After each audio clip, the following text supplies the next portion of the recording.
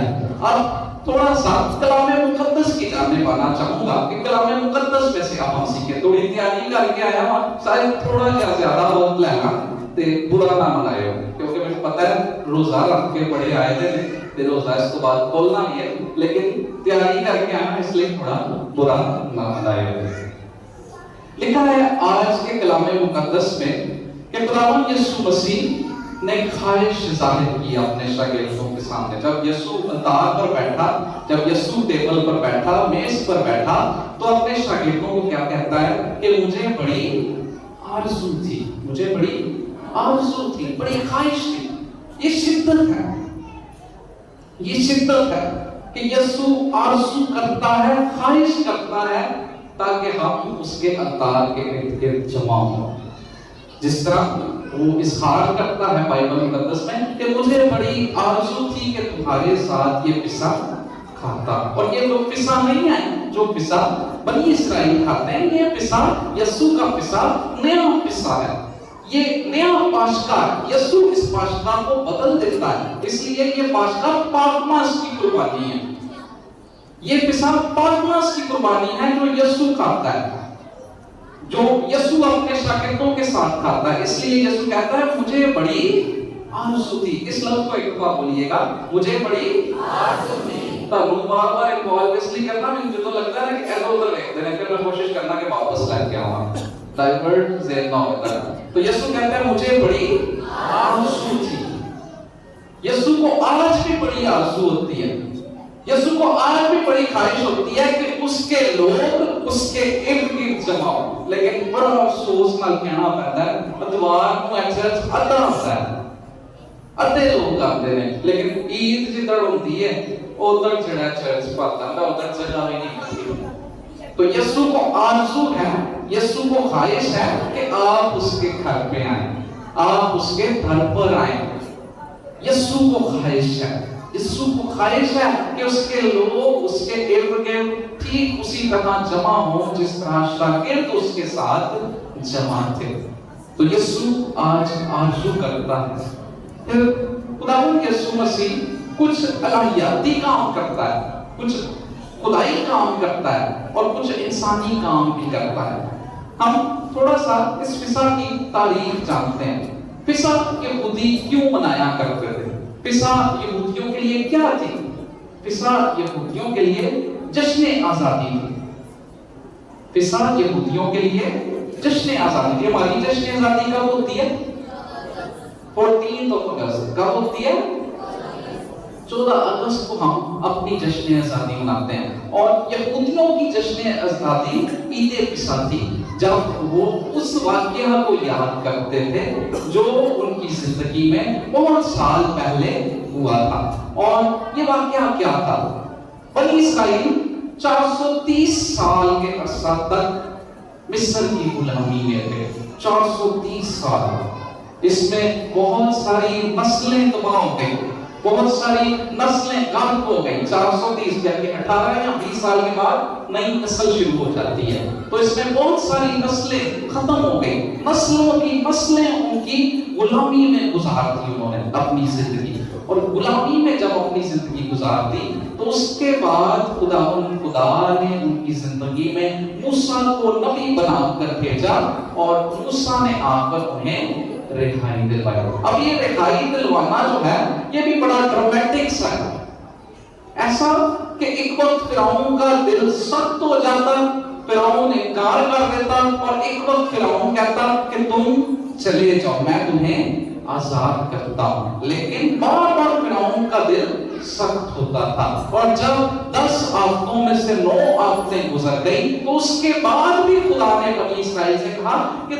تمہیں ایسے فرعون اور یہ مصری جانے نہیں دیں گے۔ اب میں کیا کروں گا کہ میں اپنا فرشتہ آسمان سے اتاروں گا، اور وہ مصر میں گھومے گا، مصر میں چلے گا، اور جب وہ مصر میں چلے گا تو تمام کے تمام مصر کے خاندان جو یہاں بستے ہیں ان کے پہلوٹوں کو قتل کر دے گا، اور جب وہ اپنے بچوں کی لاشوں کو سنبھال رہے ہوں گے تو اس وقت تم چپکے سے یہاں سے نکل جانا۔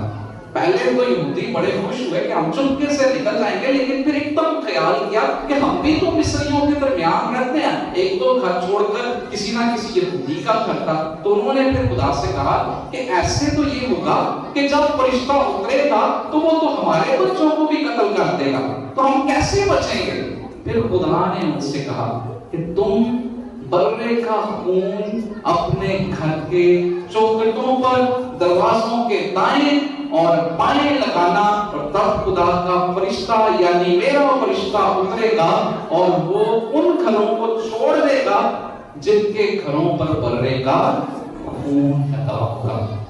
اس طرح وہ تمہیں چھوڑ دے گا، تمہیں میں بچا لوں گا، اور ان کے بچے مر جائیں گے، اور تم سب کے سب پھر یہاں سے چلے جانا۔ اس طرح خدا نے بنی اسرائیل کو بچایا، اور بنی اسرائیل اس بات کی یاد میں ہر سال عید فصح منایا کرتے تھے، اور اس لیے عید فصح بعد میں پوری قوم کی عید بنی، اس سے پہلے یہ خاندان کی عید تھی، کیونکہ خدا نے کیا کیا؟ خاندان کو بچایا، گھر کو بچایا۔ لکھا ہے کہ انہوں نے اپنے اپنے گھر کے باہر، گھر کے دروازے پر یہ خون لگایا تاکہ ان کے بچے بچ جائیں۔ تو اس لیے یہودی اس عید کو خاندان میں منایا کرتے تھے۔ اکثر ہم تھوڑا مسکنسیپشنز میں بھی چلے جاتے ہیں، ہم کہتے ہیں عید فصح منانے کے لیے یہودی سارے کے سارے یہودی یروشلم میں آیا کرتے تھے، ایک قوم کے طور پر منایا کرتے تھے، قوم کے طور پر بعد میں عید مناتے تھے، پہلے وہ ایک خاندان کے طور پر عید مناتے تھے۔ تو یہ عید فصح خاندان کی عید تھی، قوم کی بعد میں، پہلے کی عید ہے خاندان کی۔ ساڈیاں جو عیداں ہوندیاں نے، ساڈے اسی کی کرتے ہیں،